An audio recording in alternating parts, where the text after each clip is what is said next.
The Friday Rugby Preview with Stuart Cameron.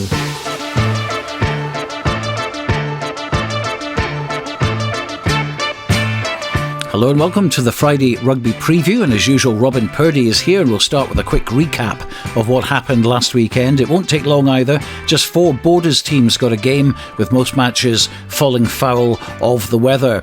Well, in the Premiership, Hawick beat Musselburgh 28-0 at Stony Hill to give them another 5 points at the top of the table and a 9-point lead. Kelso went to Raeburn Place, got a 17-all draw at Edinburgh Accies, which was remarkably their 3rd draw of the season, one short of their 4 draws which they had a few years ago in one season when they were playing in National 1. They'd have preferred a win, of course, but 2 points in the plus column still means they've got a great chance of making it into the playoffs, although Heriot's Blues are favourites still to pip them to it. Well, in the East Leagues, Duns lost at Dalkeith 45-0 in East League 2, while Gallow IM just missed out at Lismore, going down 20 points to 17. So, Robin, you were at Stony Hill for Hawick, and a performance that head coach Matty Douglas said was their best of the season, particularly in defence. Yeah, I'd be inclined to agree with that, Stuart. I thought they were absolutely tremendous. It was a filthy day, and the conditions underfoot were terrible. It was a boggy pitch, it was windy, pressure was on to an extent because it's a tough place to go. Other teams towards the top of the table would have been looking at that and thinking, bit of a banana skin there for Hawick, that might be one where they slip up. Absolutely not a bit of it. They blew Musselburgh away. The intent was there, early doors, the first few carries, the first few phases of play, and there was only one outcome, and they've gone to a tricky place and they've nailed the team. They've picked up the bonus point. That's 2 bonus point wins they've had on filthy wet weekends when others have not been able to pick up bonus points. Absolutely in the driving seat now. And this is a team that scored many try bonuses as well, so to nil them on their own patch as well is a great achievement. I think that was probably the most impressive thing, to be honest. That their defence was ridiculous, to be honest. Their will to defend really was quite something. And I think a day like that probably suits Hawick in defence, because they are so good that in defence that it does take the other team, somebody to do a wee bit something different, or a wee bit of magic, or a bit of footwork. You can't really do that on a pitch like that. It was heavy underfoot, so the footwork doesn't work, the tricks don't come off, and Hawick could have sat there till midnight with that green line and they would have kept them out, and that's no slur on Musselburgh, that's credit to Hawick. So what about Kelso then? A 3rd draw this season. We've had loads of draws this season. Yeah, it's they don't come along all that often. However, that still looks like a pretty good result to me for Kelso, especially given that Accies missed what I believe was a kickable conversion fairly late on. So yeah, I think that's a pretty good result to go up to a team that traditionally in the last few years have been comfortable top 4 and come away with a draw when the pressure was on. So to this week then, and we should have a full fixture card after Storms Aisha and Jocelyn have departed. In the Premiership, Heriot's Blues versus Hawick is our feature game tomorrow from Golden Acre. Full commentary on that with Dale Clancy and Sam Matthews and Hugh Brown pitchside, and it's a game which Hawick could cement that home tie in the playoffs with a win. Let's hear from head coach Matty Douglas. Some exciting players in there, a lot of boys back for Super 6, so it's going to be tough. We're going to have to front up, and I said it last season, we've struggled at Golden Acre. Season's gone by, and this week we need to be on it again. Squad wise, Ross Graham is unavailable, Fraser Wilson will be unavailable. On a personal note for him, getting selected for the 20s, chuffed to bits for him, a massive honour. Look, he is one of the first names on the team sheet, so we're extremely happy for him, and also Hector Patterson, who made the squad. Jay Linton comes back into the selection process this week. That is a massive boost for us. He's been missing since the Kelso game. So Stuart Graham, Dan Brooker, Callum Rennick, Connor Sutherland have been outstanding, especially Stuart filling that 8 jersey. So I think finally a massive congratulations to Nicky Little, reaching 150 appearances for Hawick, absolute stalwart of Hawick Rugby.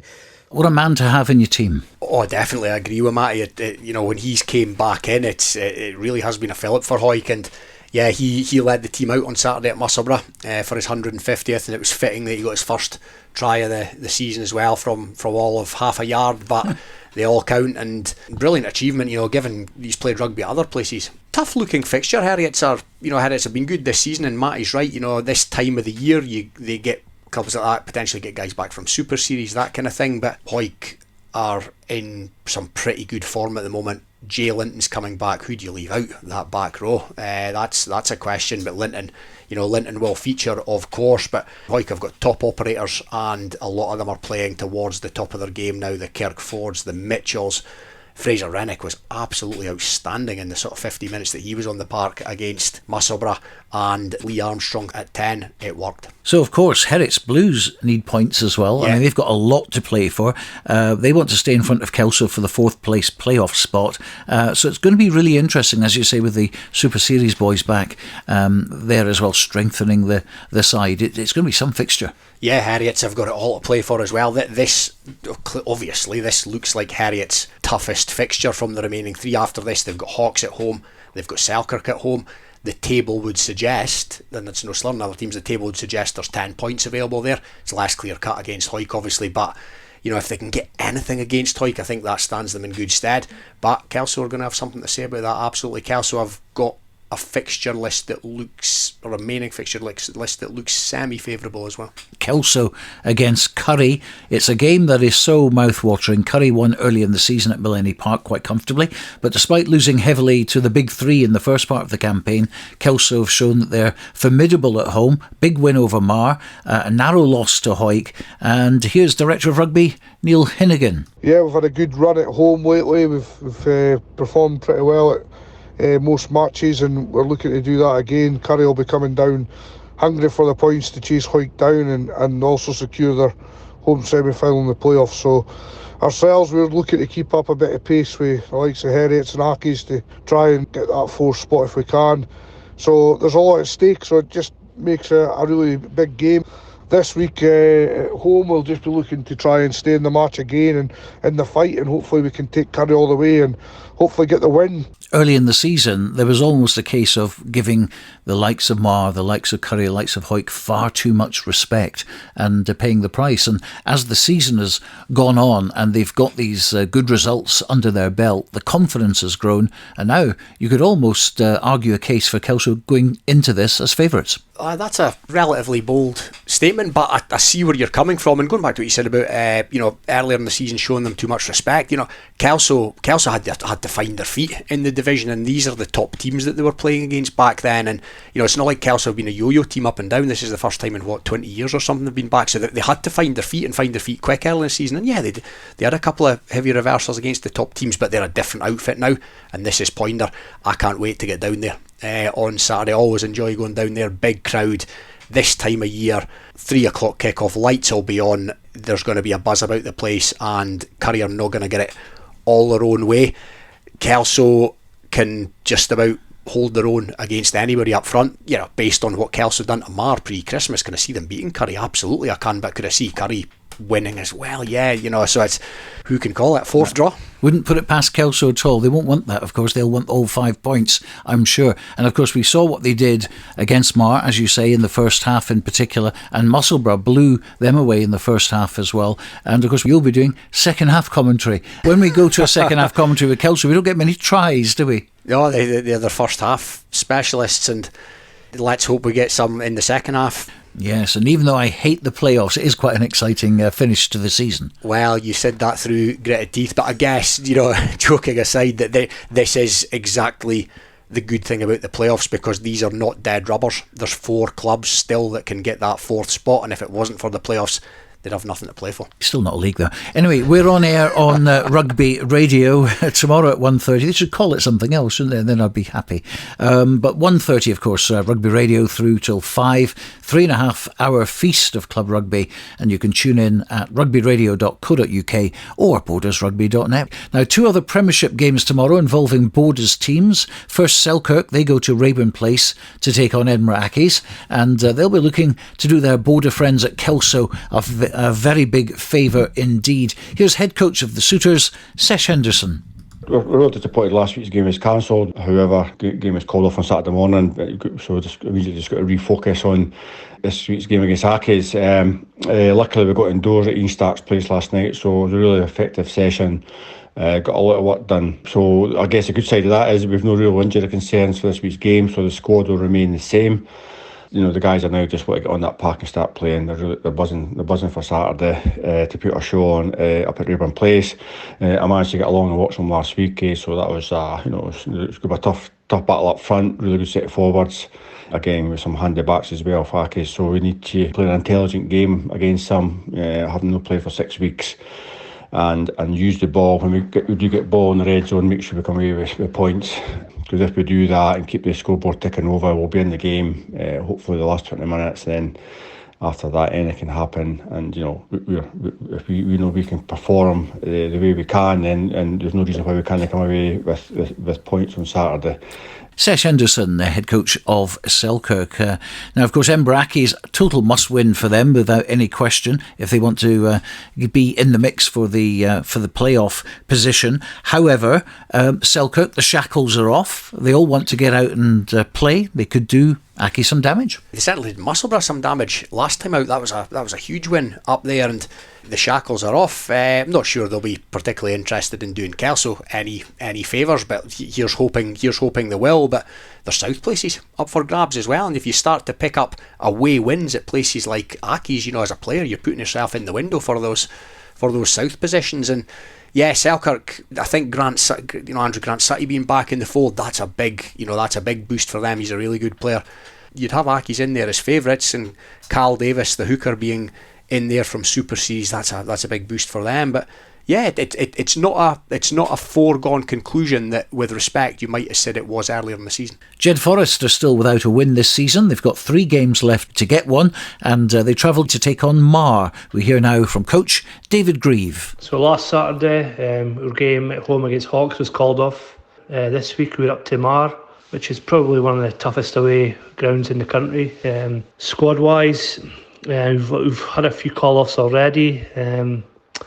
We'll have to kind of wait and see towards the end of the week to see how strong we're going to be. But whether we've got a strongest squad or not, it's got to be a tough game. So we just kind of have to go up there with, again, absolutely nothing to lose, and have a go. Having a go is what they do, and Hull being well, they will get that win, but it will be difficult. If they're looking for sort of positives, though, Jed obviously caused them a lot of problems at Riverside Park early in the season, scoring 5 tries to their 4. Kelso hammered them at Poynter Park last time out. Mar haven't played since December the 16th, which was 5 weeks ago. So can Jed pull off a shock? With David already talking about call-offs, etc., it's hard to see, if I'm being candidly honest. But as you say, and there was a game that we covered over at Riverside there against Mar, they did cause Mar some problems. Mar got it over the line at the end, and haven't Jed and Mar had some great ding-dongs over the years? A lot of history between them. Yeah, there is a lot of history in recent times, but the problem for Jed is they're not able to have any consistency in selection, unfortunately. It's more likely that they will, if they're going to pick up a win, it's more likely to be against Hawks at home in one of the remaining fixtures rather than Mar away. Well, International 1 and Gala and Melrose both are playing at home. Melrose taking on bottom of the table Dundee, looking for a double over them. Here's head coach of the Black and Yellows, Ian Chisholm. Yeah, we're obviously looking forward to getting back to the Green Yards. Our last few games against Gala have been really positive for us, both in result and performance. So we're looking to just add a few layers to what we're doing. We've had a real focused effort this week, and real clear pictures as to where we feel there'll be opportunities and where we feel there'll be opportunities for us to improve on the pictures that worked for us against Gala. Like everybody, I don't think our preparation's been ideal. The weather's been absolutely atrocious. We've had call-offs. I welcomed my 3rd child into the world, so I've been able to make the last 3 training sessions. But look, this is where the benefit of having an outstanding team around you is really obvious. We've got Jerry driving attack, Jerry Brett driving attack, Callum Anderson driving defence, Robbie Brown pushing the forwards in our set piece on.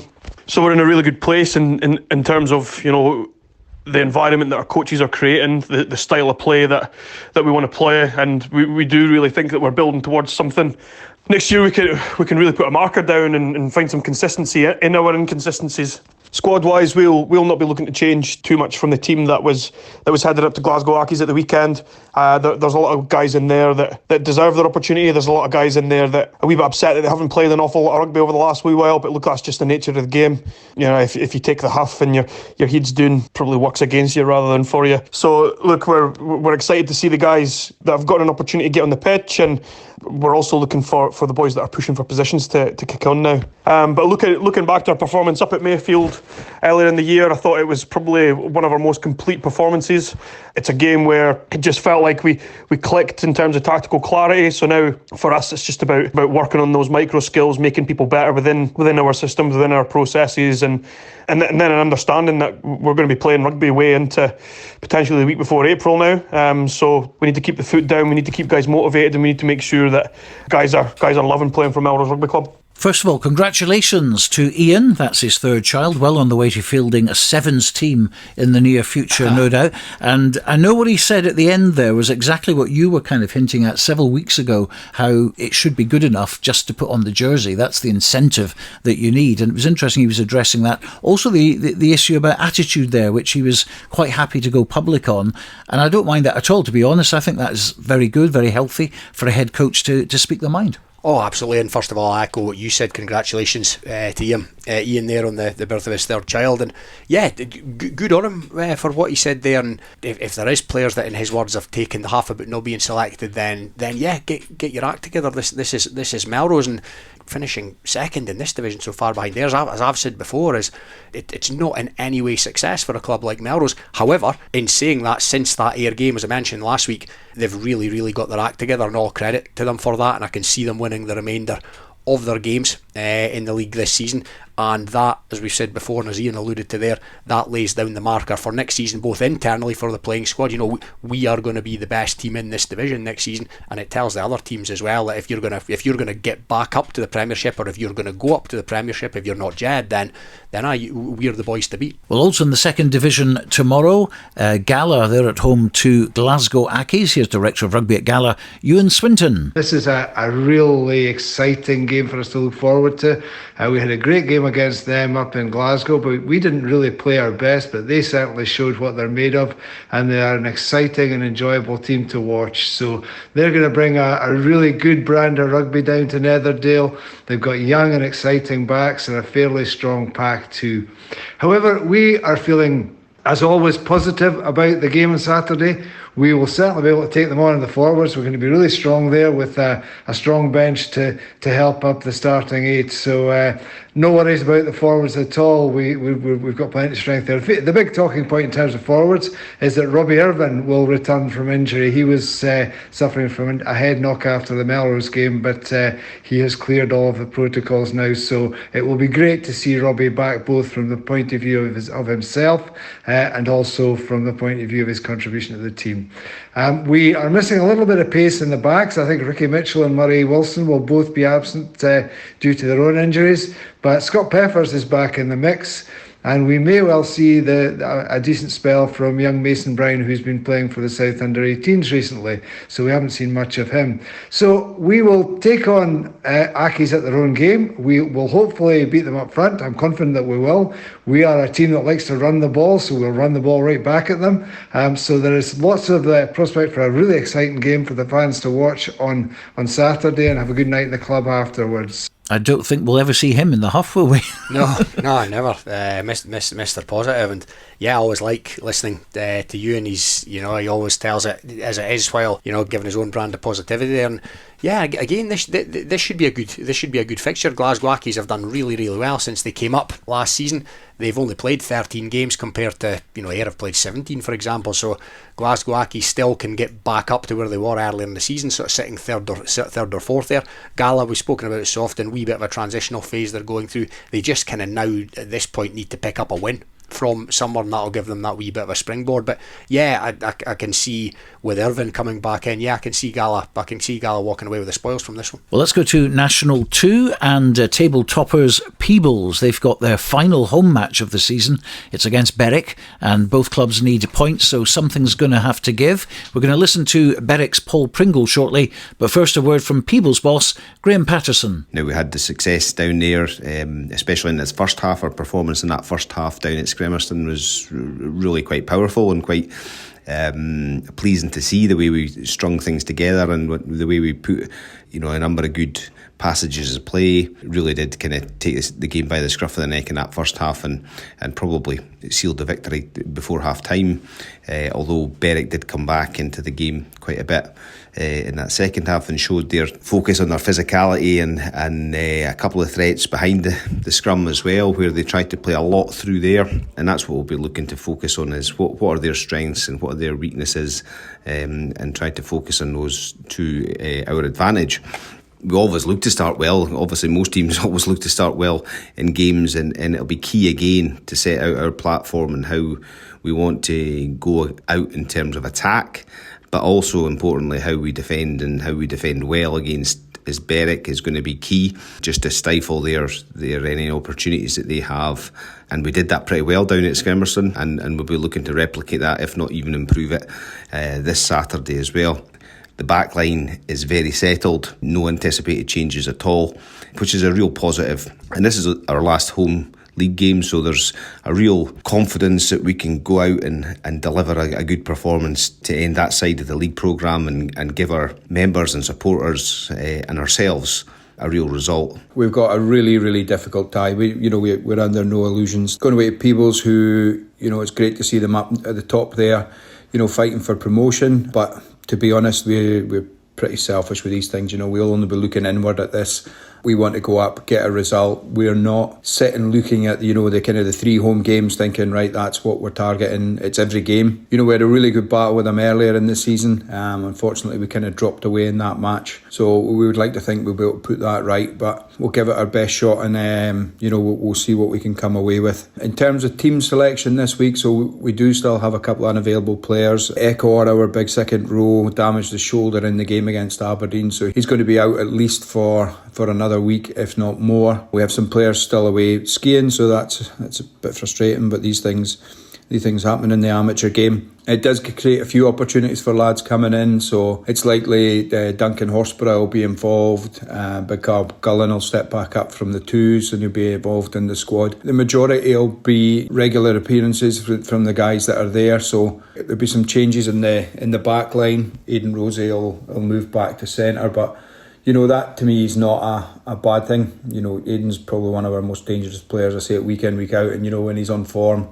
he causes defences a lot of issues. So it'll be great to see him get a little bit more ball and what he can do with it. The way Jack Webster's been playing, the last few games, the variety he's bringing to our game is brilliant. So just keen to get a game. That's it. It's getting to that stage now. Fingers crossed, everything goes ahead for this Saturday, and we'll look forward to the trip to Peebles. Graham Patterson, head coach of Peebles, and then Paul Pringle, forwards coach of Berwick. And, we heard the word skiing there. We know Colin Young, not a great fan, is he, of skiers in the rugby season? Seems Paul's not massively keen on it either. But no, but Paul's right. It's the amateur game, and it's changed. That. And when I used to play all those years ago, it would have been incomprehensible to think that at Jed somebody would go away in February, March to go to, or wherever, to go skiing. But the times have changed, and it's the clubs that can adapt to that and accept that the quickest that are probably going to fare the best. But yeah, looking at the game, Peebles need 5 points from this. They will be earmarking 5 points from this fixture, given the where these two are in the league table. If Berwick can get anything at all from this game, then that's a real boost in their quest for survival. But I feel that Berwick, it's the Kirkcaldies at home that are more important to Berwick than the Peebles away. If they can get a point from this game, in my opinion, that's a real bonus. Peebles need the 5. Okay, here's the plan then. What we do, we get the two teams together, put our borders hats on. Peebles win the game with a try bonus. Berwick get a losing bonus or try bonus. 5-2, that just about worked, wouldn't it? 28-24, something like that. Perfect. Absolutely perfect. Sort it out, lads, okay? At the guides. But seriously, this is going to be a tough game, and I mean, they all need points. Let's go into the East Leagues then, and in Division 1, Langham are away to Linlithgow, who are already promoted. They'll be playing National Rugby next season. But here's head coach of Langham, Craig Hislop.